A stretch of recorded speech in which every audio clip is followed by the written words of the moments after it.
The knot tying demo is how to make overhand knot or thumb knot.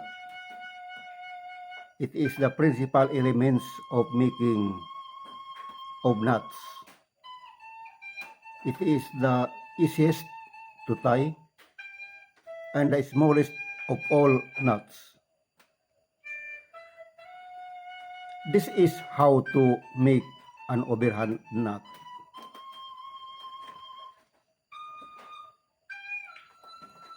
So this is a rope and this is the end of the rope.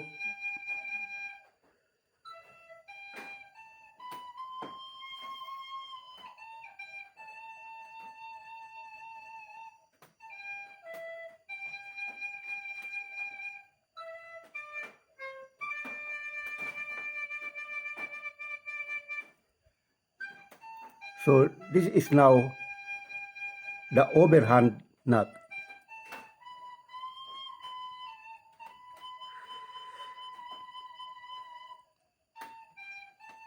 These are the uses of overhand knot.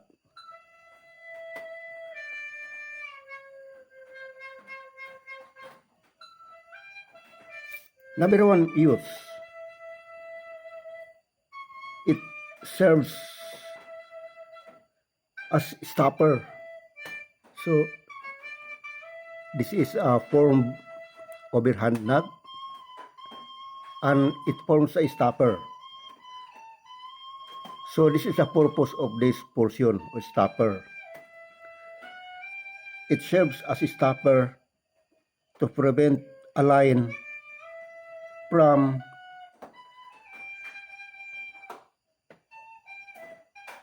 running through the opening such as loop, noose, and splice. So this rope line, this is a rope line. So it runs through a loop, noose, or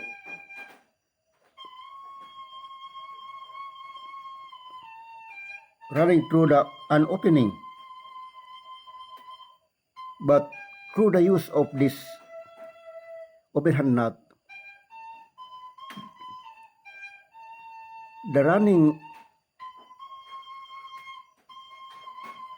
portion of a rope will stop due to this overhand knot.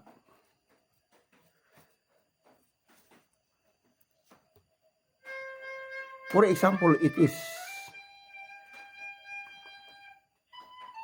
a rope splice.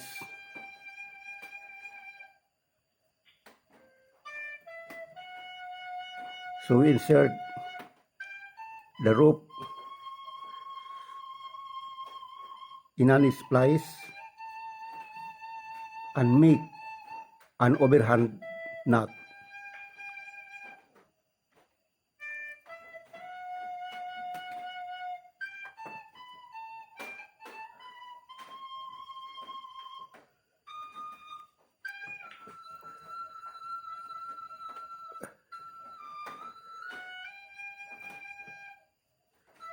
So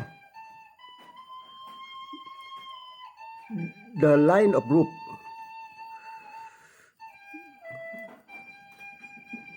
will stop at a portion of this knotted overhand.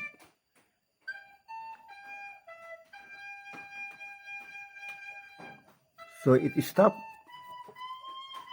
to release the running line of rope.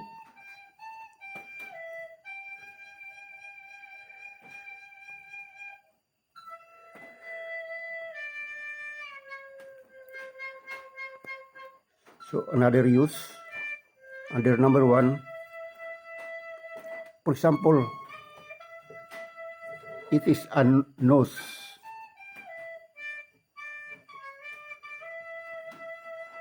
This nose has an eye or opening. So we insert the rope line and make an overhand knot.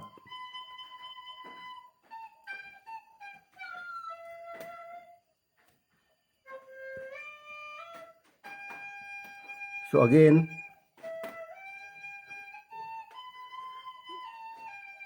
with this overhand knot, which become a stopper of a rope line, it stop the running of loop.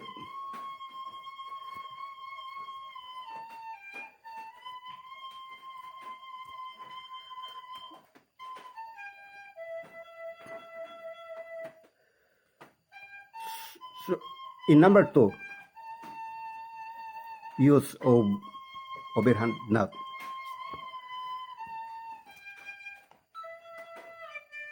Overhand knot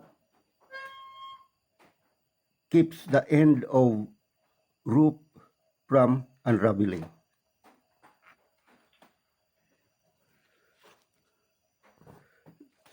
So this is a rope, and a rope has 3 twisted strands.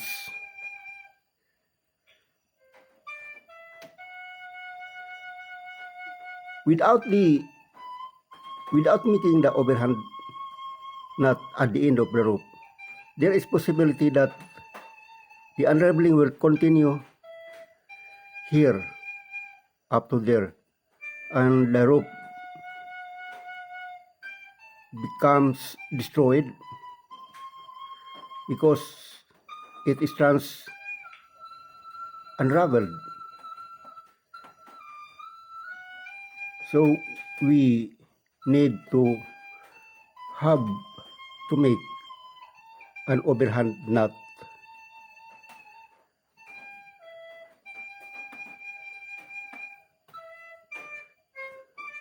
to prevent the end of the rope to become unraveled.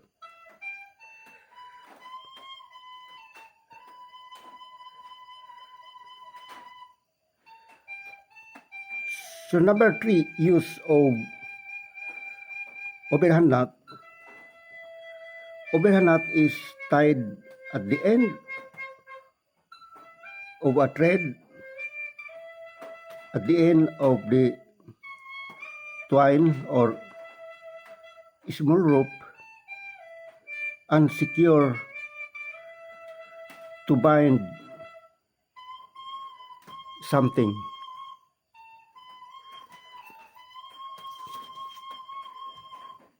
For example, it is a needle. This is the eye of the needle, metal needle. So we insert the thread, and at the end of the thread we make another overhand knot.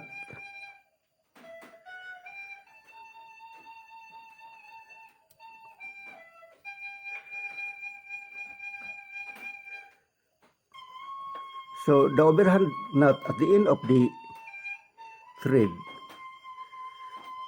serve as stopper so that the thread will stop running at the end, at the opening or eye of a needle.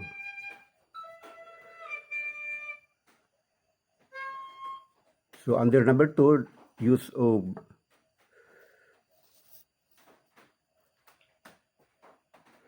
overhand knot. For example, it is a small rope or twine.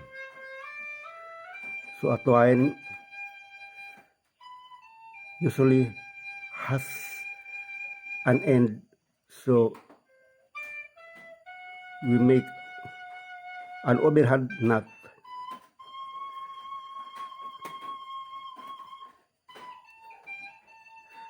So, by the way, overhand knot, it harms hardly attention, meaning it is strong. No matter how to pull it strongly, but it remains its position.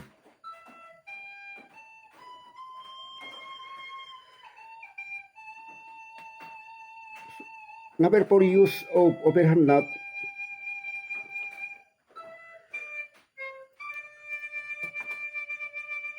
Overhand knot sieves the portion of a rope which is worn out.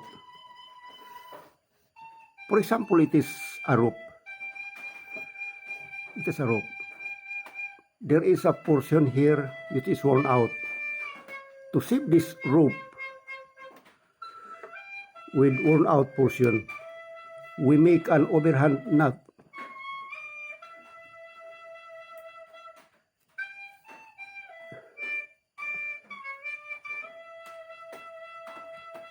So this is the overhand knot, and this is the worn out portion, and the rope becomes still usable despite its worn out portion due to the making of overhand knot.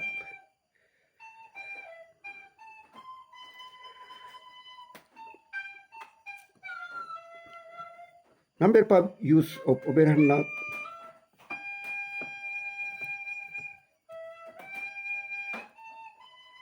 Overhand knot held a handlebar used to pull an object tied with rope. For example, it is a wooden bar or iron bar.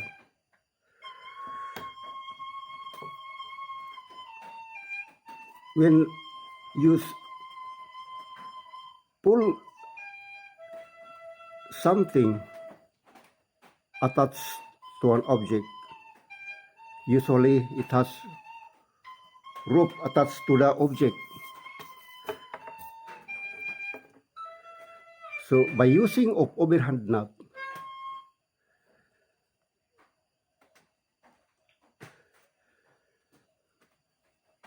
so this an iron bar or wood bar, so we make an overhand knot.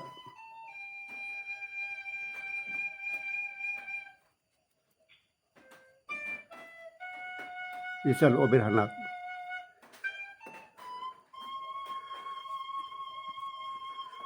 So for example, it is tied to an object and we pull it.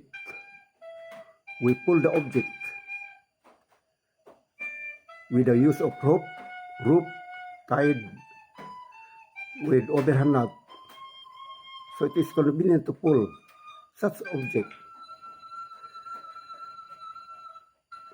because we can pull it in both hands. So this is one. For example, it is rope tied to an object and we pull the object.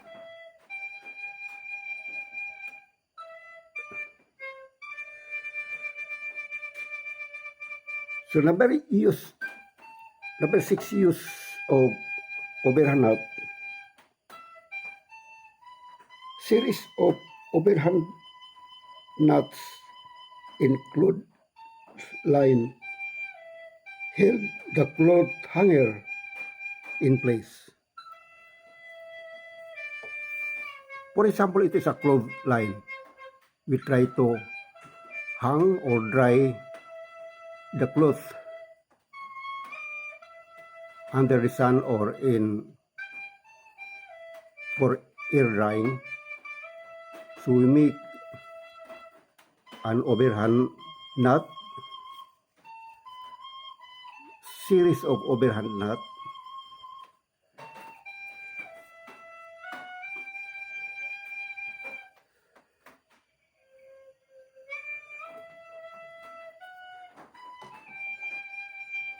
So this is a cloth line with series of overhand nuts.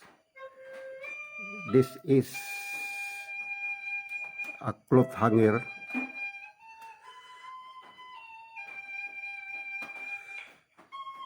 So the cloth hanger is held in place without running to this portion here, because it is secured or held in between with overhand nuts.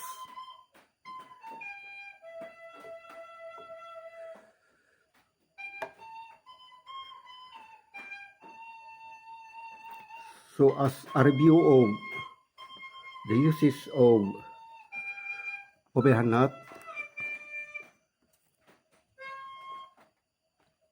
it is an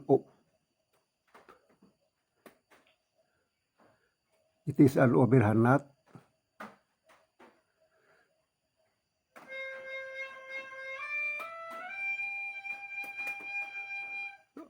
used in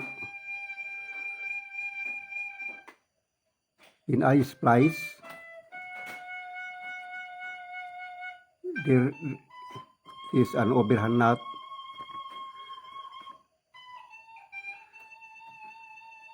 used in noose or loop. This is a loop.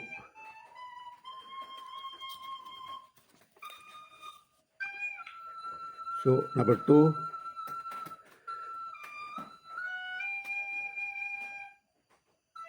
the use of overhand nut, it keeps the end of the rope from unraveling. This is the end of the rope. This is the three strands or three braids of a rope, twisted braids of a rope. 1, 2, 3, 3 braids. So to avoid from unraveling of the end of the rope, the end of the rope should be knotted with overhand nut.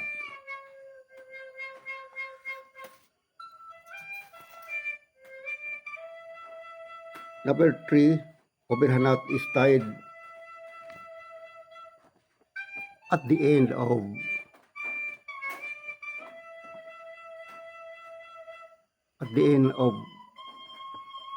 the portion where it is at the eye of a needle. It is a needle, metal needle with an eye. So the end of the thread is knotted with overhand nut. This is a twine. Its end is knotted with overhand nut, and this is the overhand nut used to bind something. When something is bound temporarily, it must be tied with overhand nut. This is an overhand nut.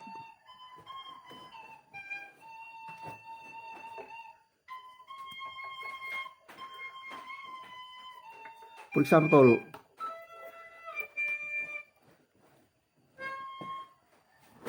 I need to bind this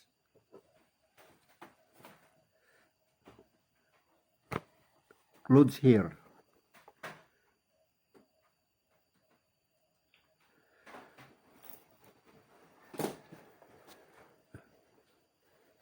It's a cloth. I bind it.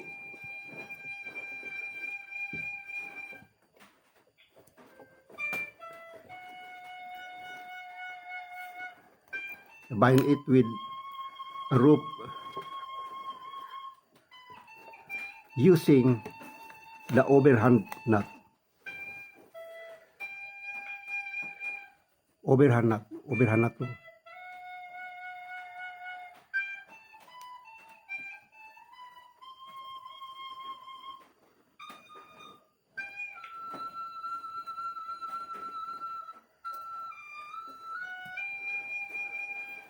So these clothes are bind together with overhand nut.